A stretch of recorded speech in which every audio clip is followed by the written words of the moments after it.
Assalamualaikum warahmatullahi wabarakatuh. Perkenalkan, nama saya Muhammad Rafi, Prodi TPM kelas 1B, Section B. Saya akan menjelaskan apa itu sistem hidrolik. Pada dasarnya, sistem hidrolik adalah sebuah rangkaian komponen yang memanfaatkan zat cair fluida untuk menghasilkan energi mekanis pada mesin. Sistem hidrolik merupakan suatu bentuk perubahan atau pemindahan daya dengan menggunakan media penghantar berupa fluida cair untuk memperoleh daya yang lebih besar dari daya awal yang dikeluarkan. Fluida diubah tekanannya oleh pompa hidrolik yang kemudian diteruskan ke komponen silinder kerja melalui pipa-pipa saluran dan katup-katup. Oleh karena itu, tercipta gerakan translasi batang piston dari silinder kerja yang diakibatkan oleh tekanan fluida pada ruang silinder dimanfaatkan untuk gerak maju dan mundur. Perkenalkan semuanya, nama saya Dan Fairil Azan dari Prodi TPM 1B. Di sini saya akan menjelaskan prinsip kerja sistem hidrolik. Sistem hidrolik atau hydraulic system merupakan suatu sistem mesin yang memanfaatkan zat cair, umumnya oli, sebagai tenaga penggerak pada mesin. Fluida inilah yang dapat berubah tekanannya ketika sudah terproses di dalam pompa hidrolik. Kemudian diteruskan ke komponen silinder kerja melalui pipa-pipa saluran dan katup-katup.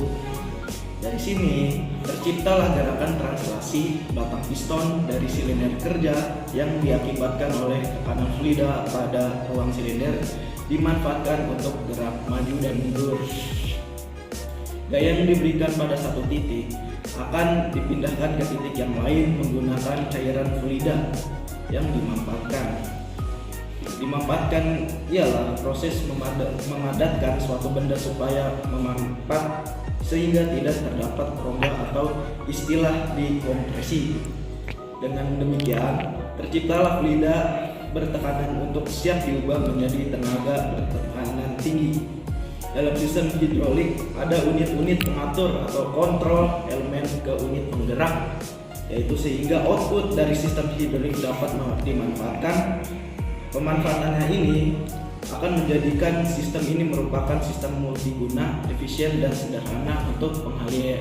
Perkenalkan, nama saya Yulita Amanda dari TPM 1B Section B.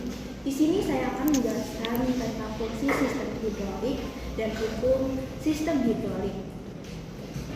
Fungsi sistem hidrolik hingga saat ini berbagai sektor perusahaan maupun kehidupan telah memanfaatkan tenaga hidrolik, baik aspek otomotif hingga kehidupan sehari-hari. Sistem hidrolik sebagai penerus tekanan atau penerus daya, sebagai pelumas untuk bagian-bagian yang bergerak. Sistem hidrolik sebagai pendingin, sebagai pencegah korosi, sebagai pengirim isyarat atau sinyal, sebagai sumber penggerak mesin alat berat seperti bulldozer, ekskavator, kren, forklift, dan dump truck, dan sebagainya. Hukum sistem hidrolik dibagi menjadi 3. Yang pertama yaitu hukum Archimedes. Hukum Archimedes menyatakan bahwa sebuah benda yang tercelup sebagian atau seluruhnya ke dalam zat cair akan mengalami gaya ke atas yang besarnya sama dengan berat zat cair yang dipindahkan. Kedua, hukum Pascal. Hukum Pascal menyatakan bahwa tekanan yang diberikan pada fluida dalam sebuah wadah tertutup, maka tekanannya akan diteruskan sama besar dan merata ke semua arah. Ketiga, ada hukum hidrostatik. Hukum hidrostatik menyatakan bahwa tekanan hidrostatik pada sembarang titik yang terletak pada bidang datar di dalam wadah suatu jenis zat cair sejenis dalam keadaan seimbang adalah sama. Assalamualaikum warahmatullahi wabarakatuh. Perkenalkan, nama saya Abdul Calik DGM, TPM 31 kelas 1B Section B. Di sini saya akan menjelaskan tentang kelebihan dan kekurangan sistem hidrolik. Yang pertama, setiap gerak hidrolik tidak tergantung dengan beban selama fluida tidak mengalami hambatan dan flow control valve bisa dipakai. Yang kedua, presisi dan fleksibel. Yang ketiga, dapat memindahkan tenaga besar hanya dengan menggunakan komponen relatif kecil. Yang keempat, dapat bergerak bebas ketika mengangkat beban besar. Yang kelima, pengoperasiannya halus, tidak menimbulkan suara berisik dan getaran tak penting pada mesin. 6. Rancangan dan desainnya sederhana. Yang ketujuh, bisa diputar pada arah kebalikannya. Yang kedelapan, memudahkan pemindahan material berat sekali angkat atau pemindahan barang mudah roboh. Kedua, sistem seringnya memerlukan bagian dan tingkat presisi yang sangat tinggi. Yang ketiga, kebocoran kecil pada saluran pipa hidrolik akan berakibat fatal pada pemindahan tenaga. Hal ini menyebabkan risiko kecelakaan meningkat. 4. Tekanan tinggi yang diterima oleh fluida juga bisa menimbulkan kecelakaan kerja apabila dayanya terlalu tinggi dan saluran pipa tidak mampu menahan daya yang ditekan oleh fluida. Nama saya Basyo Sekian Pati dari Prodi Teknik Produksi dan Proses Manufaktur kelas 1B Section B. Di sini saya akan menjelaskan fungsi utama dari tangki oil. Tangki oil fungsi yang pertama yang pastinya untuk menyimpan oli dan memastikan terdapat cukup oli untuk kerja. Dan di sini ada yang namanya motor hidrolik. Motor hidrolik adalah komponen yang digunakan untuk mengubah energi kinetik aliran dan tekanan fluida menjadi gerakan berputar. Assalamualaikum warahmatullahi wabarakatuh. Nama saya Rahman Mahfud Iskandar dari TPM 1B Section B. Saya akan menjelaskan tentang selang. Selang hidrolik digunakan untuk mentransfer fluida hidrolik dalam yaitu minyak dalam satu komponen. Pada sistem hidrolik berfungsi sebagai pengatur oil fluida, memungkinkan kontrol kecepatan dalam sehari-hari. Fungsinya ini sama seperti kayak keran. Nah, ini kalau misalkan ininya keras, kita harus nyolokin ini, kabel ini yang warna biru ke biru, yang merah ke merah. Lalu ininya kita nyalakan. Habis itu langsung kita coba buat masukin. Masuk ya guys. Perkenalkan, nama saya Sasa Sayula Didia Rahma dari Prodi Teknik Produksi dan Proses Manufaktur kelas 1B Section B. Di sini saya akan menjelaskan simulasi fluid sim dari rangkaian yang akan nanti kami buat di hidrolik. Sekuensi yang kami dapat yaitu maju cepat, maju lambat, mundur lambat, mundur cepat. Prosesnya adalah ketika maju cepat, maka push button akan menyala atau on, yang membuat relay K1 akan menyala. Maka Y1 akan menyala, Y2 mati, dan Y3 akan menyala. Yang kedua adalah maju lambat. Maju lambat akan mengenai sensor 1 atau S1 yang membuat relay K2 juga menyala. Nah, pada maju lambat ini Y1 akan menyala, Y2 mati, dan Y3 juga akan mati. Pada proses ketiga atau mundur lambat akan menaik S2 atau sensor 2. Nah, di sana relay K3 juga akan menyala.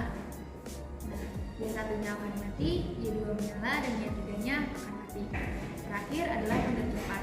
Mundur cepat akan terjadi ketika mengenai S3 atau sensor 3. Nah, proses di sana Y1 akan mati, Y2 menyala, Y3 menyala, dan relay K4 akan menyala. Pada yang terakhir atau stop itu akan terjadi ketika push button off. Kenalkan, nama saya Raihan Aulia Gemilang, saya dari Prodi TPM kelas 1B dan Section B. Kali ini saya akan menjelaskan tentang sistem kelistrikan dari rangkaian hidrolik. Untuk rangkaian yang kita buat kali ini memiliki sekuen yaitu maju cepat, maju lambat, dan mundur cepat. Nah, untuk sekuen pertama, mari kita lihat dulu. Jadi, ketika kelistrikan dinyalakan, belum ada bagian yang menyala, itu karena sebelum dari power dibatasi oleh push button. Ada dua push button yang membatasi, yaitu push button off dan push button on.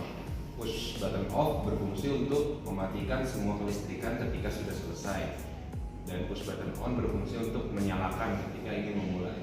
Jadi kita coba nyalakan dulu. Nah, K1 di sini, K1 adalah mulainya sekuen pertama, yaitu maju cepat yang diawali oleh push button ini.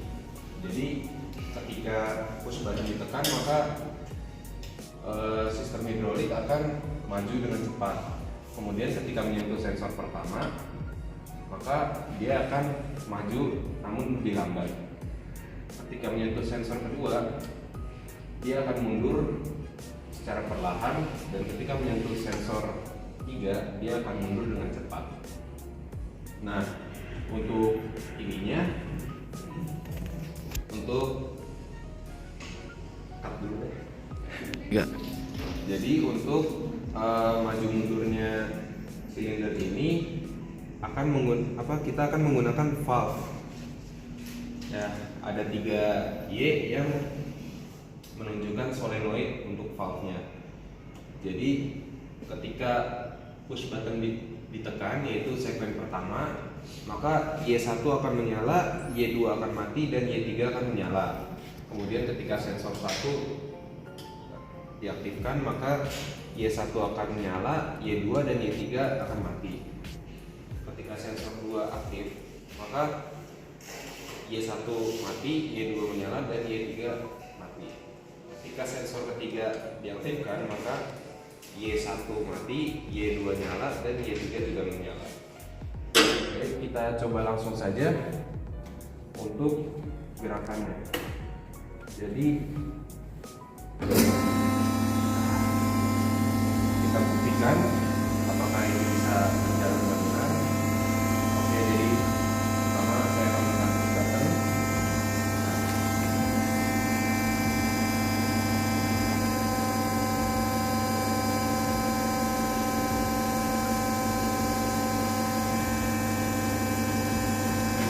Nah, kemudian untuk mengakhiri gerakannya kita harus menekan push button off.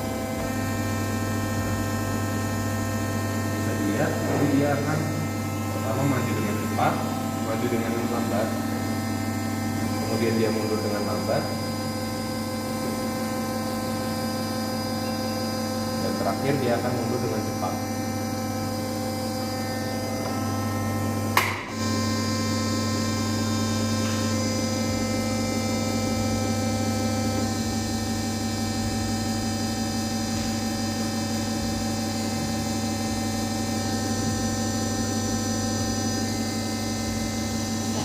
Ya. Baik, sekian yang dapat saya sampaikan mengenai rangkaian yang kita buat. Jadi jangan lupa like dan subscribe ya.